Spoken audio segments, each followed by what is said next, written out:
of the Ten Commandments, okay? And only 17% could name more, I believe, than 5. So as it turns out, if you ask people to name all of the 10 commandments, they would do worse at that than they would at naming all 7 ingredients of a Big Mac hamburger, okay? And a Big Mac is just a hamburger versus the most famous set of rules in the history of humankind. So why is that?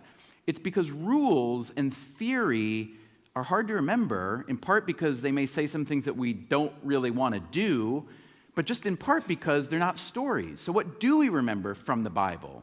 Even if you've not read any of the Bible ever, you probably picked up some of the stories. You know something about Moses, who was this guy with a beard and a speech impediment, and something about running away, casting some plagues on the Egyptians and running away. You may know the story of King Solomon, who was considered so wise. Why was he considered wise? Because when 2 women, they were actually prostitutes, 2 prostitutes came to King Solomon with 1 baby, and they said they both had a baby, but one died, and now both women are claiming that the baby that's living is theirs. So what does King Solomon do? King Solomon says, I'll solve the problem. I'll slice the baby in half. That's his solution. And immediately, the one who was the real mother says, no, don't do it. Give it to the other woman. And King Solomon, being clever, says, well, I think any woman, any mother, would rather see her child not hurt and give it up than see it hurt. And that's how he decided that the baby was hers.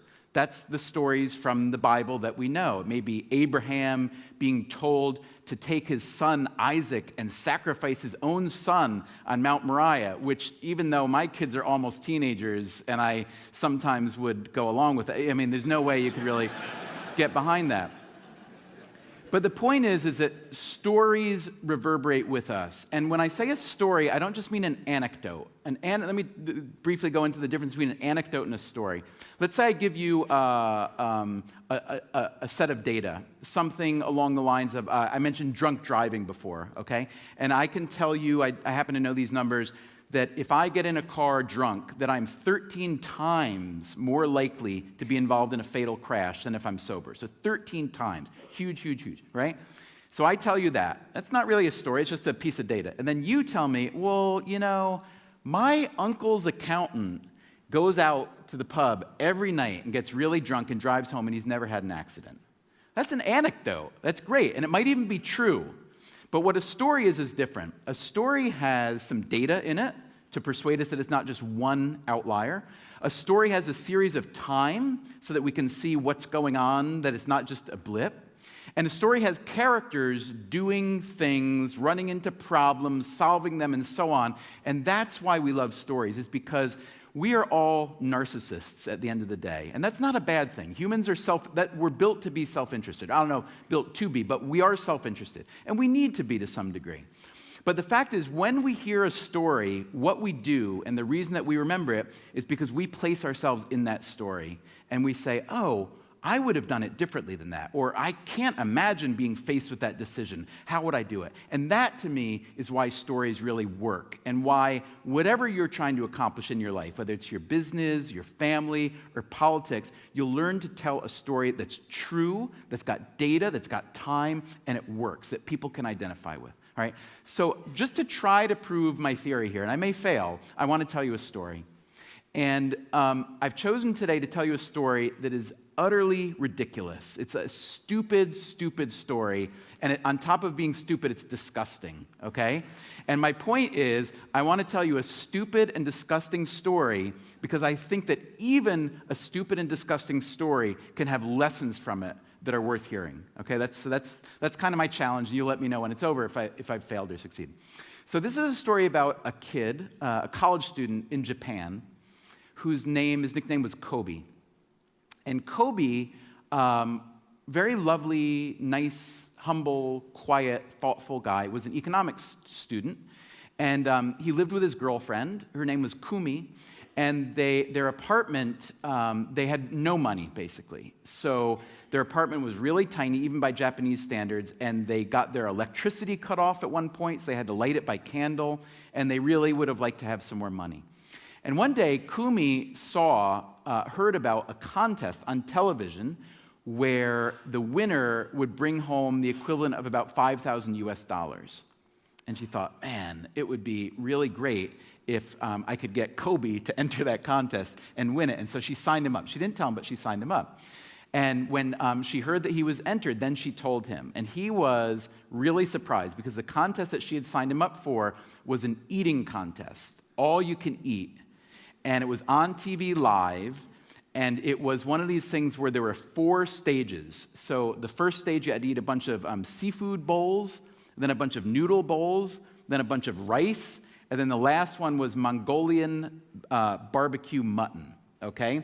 And the way it worked is if you would eat enough at one stage, you would advance to the next, and whoever ate the most of the last one would win the equivalent of $5,000, okay? So when she told him that she signed him up for it, he was not happy and a little bit surprised, because if you've ever watched an eating contest, I don't know, are there a lot of eating contests in Norway? Do you do? No? Yes? No? They seem kind of Vikingish, but again, I know you've gone well past your Viking past. So I would not suggest that you start if you don't have them. And if you have the opportunity to go to one, I would suggest maybe you don't, because it will make it hard to ever eat again. They're incredibly disgusting. And this one is on TV, where it's all close-ups and you can really see it.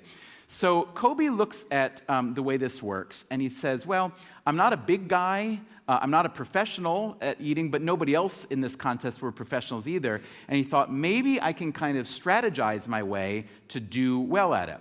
And so he begins to look at how the contest works, and he notices something very basic, which is because it's this 4 stages, as I said, what most of the people would do would, because they're amateurs, they think the only way to win is to eat so much in that first stage that they'll get to the second stage. But the problem is, even if they proceed to the third or final stage, they're so exhausted and so stuffed that they don't do well. So they kind of decline the whole way.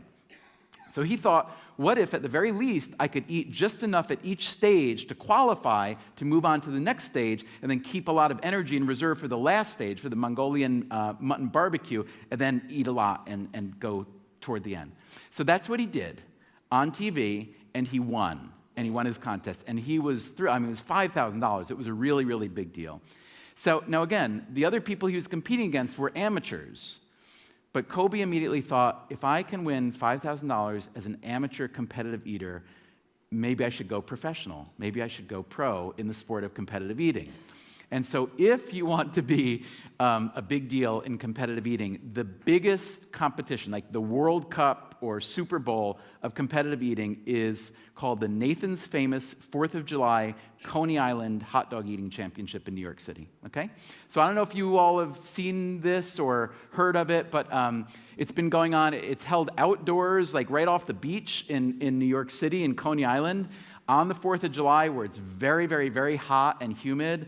So you have to picture a bunch of mostly really, really, really big guys standing up there with a big pile of pre-cooked hot dogs that are sitting in the summer sun, getting more and more disgusting as they go, and then they start chomping. And the way this contest works is it's 12 minutes long, and this had been going on for about 40 years. The world record at the time was 25 1/8 hot dogs and buns in 12 minutes.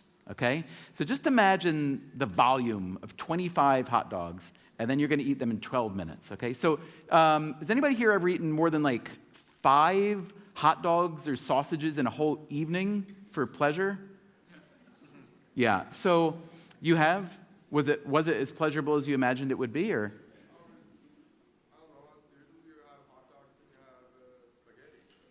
You had hot dogs and spaghetti together? Were you drunk as well? No, it felt very natural, actually. It felt very natural. Wow, okay. You're a better man than I, yeah. So you probably don't even need this story. So if you need a bathroom break, you're there. So Kobe decided that he wanted to try to enter this contest, where the record, like I said, was 25 1/8. And so back in Japan, with his $5,000 of winnings, he began to train, and he began to think about it, and he began to think about this problem he was trying to solve. So the first thing in his training was he needed to cook up a bunch of hot dogs and try to eat them. So he didn't have availability to regular U.S. hot dogs there, so he used these, they were sausages made of minced fish, okay?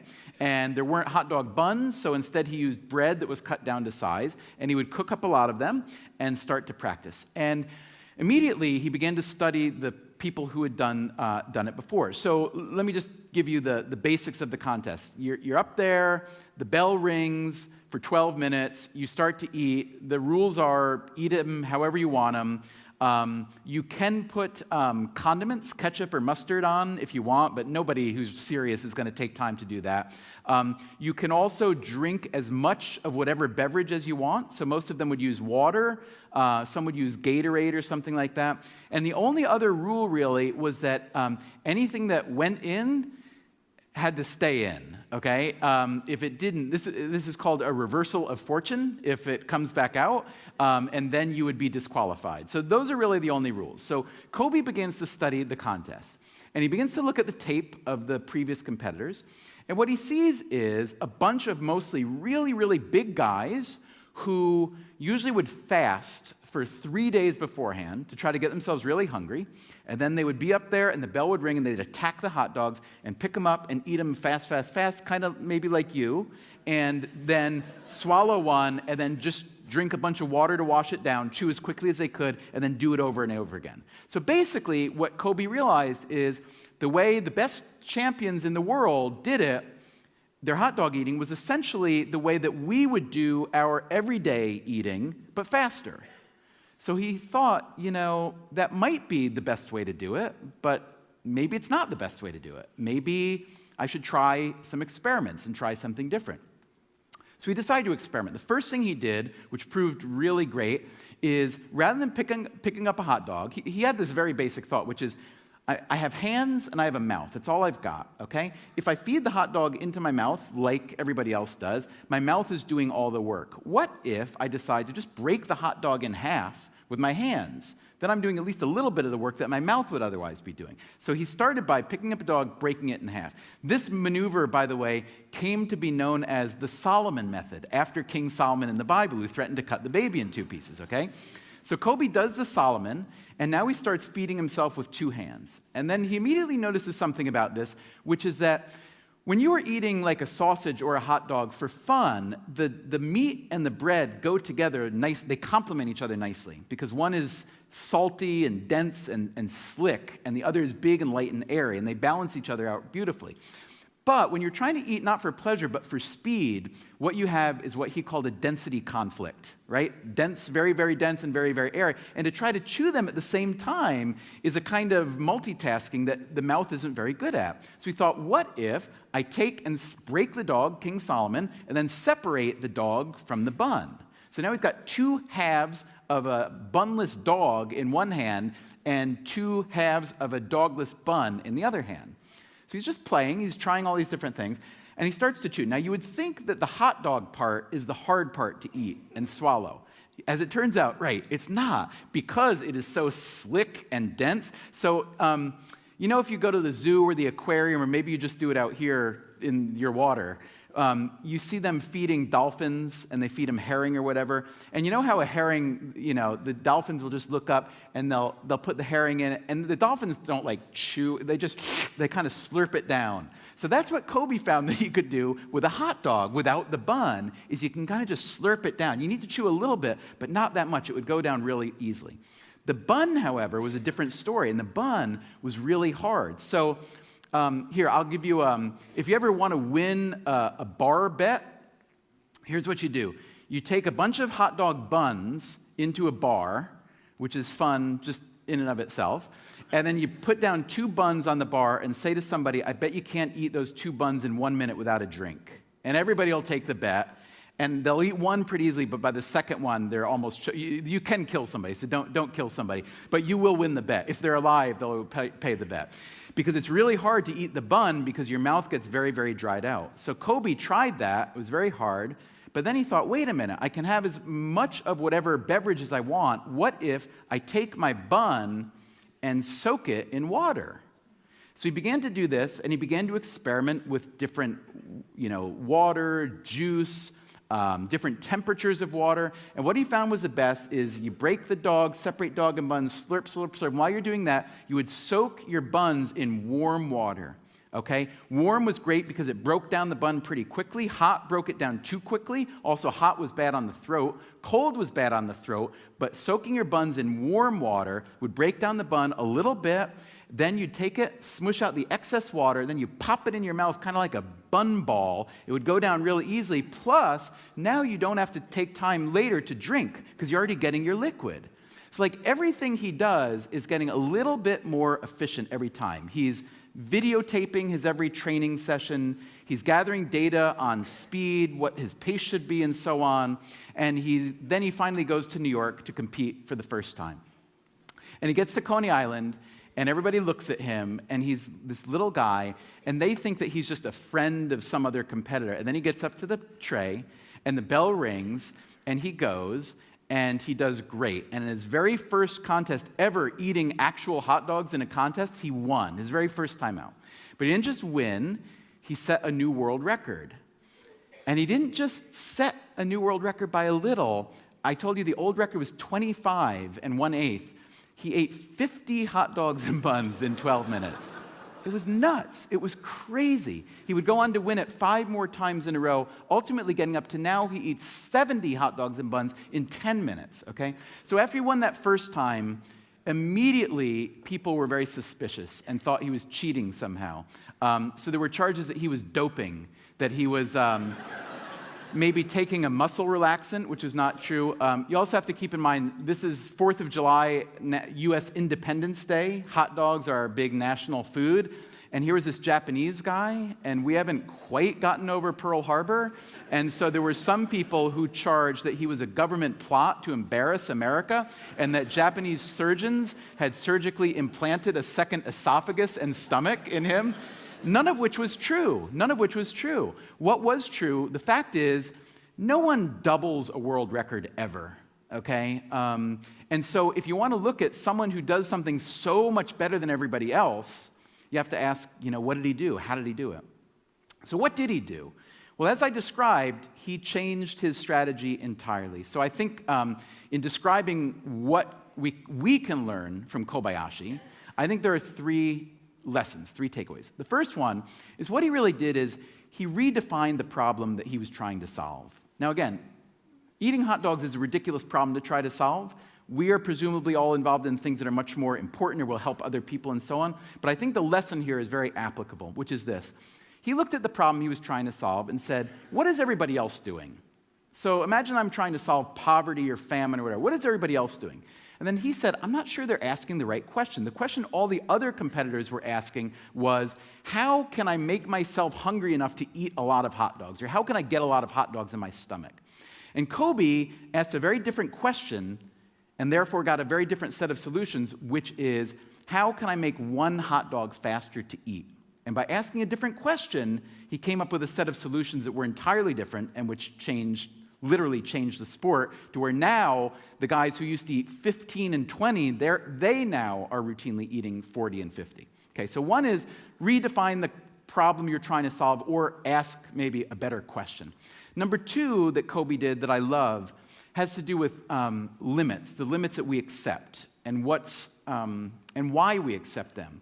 So when I first started to talk to Kobe years ago about this, I asked him, did you think that you could break the world record the first time out? And he said, I did not allow that number to enter my brain at all, that 25 and 1/8 number. And I said, well, that's weird. It was the world record. Why not? He said, well, because I was convinced that everybody who came before me was asking the wrong question and trying to solve the problem wrong. And I did not want to give any mental legitimacy to that barrier because I thought it was an artificial barrier. So I was blown away by this. I think that all of us, every day, face all kinds of barriers: time, money, expectations about how good we can be or how much we can deviate from what's been done before. And many of those barriers are real, and many of them are not. Many of them are artificial ones that we've accepted. And I would argue that whenever possible, seek out the barriers that you have in your life or business, figure out if they're real or if, like for Kobe, they were something that mentally, once you put it in your mind, you'll accept, but they're not so real and you can bust through it. Would he have broken the world record if he had acknowledged the legitimacy of that barrier? Maybe, maybe would have eaten 28 or 30, but it's hard to imagine he would have gotten 50 if he'd really thought that 25 was an upper bound. So redefine the problem, number one. Number two, refuse to accept or seek out and bust through artificial barriers. And the third key lesson that I think we can all draw from Kobe, even if we don't have any desire to be a competitive eater, and one that you, especially living in a climate like this, should do whenever possible and for as long as possible. You too should soak your buns in warm water, okay? Now, I just want to say one more thing, which is probably a terrible idea to say. And I have 1 minute and 40 seconds left, which is perfect, because if I go on past that, it would be bad, it'd be terrible. So everyone is here because they're trying to solve a problem or make some improvements or answer some questions or get a little bit better at what they're doing. And that's great, okay? We are the only species that kind of operates like that. And we've accomplished amazing things. But there's also a part of our thinking that I want to encourage you to consider getting rid of. And that part of the thinking is how hard we work and how long we stick with something, even when it's not working, okay?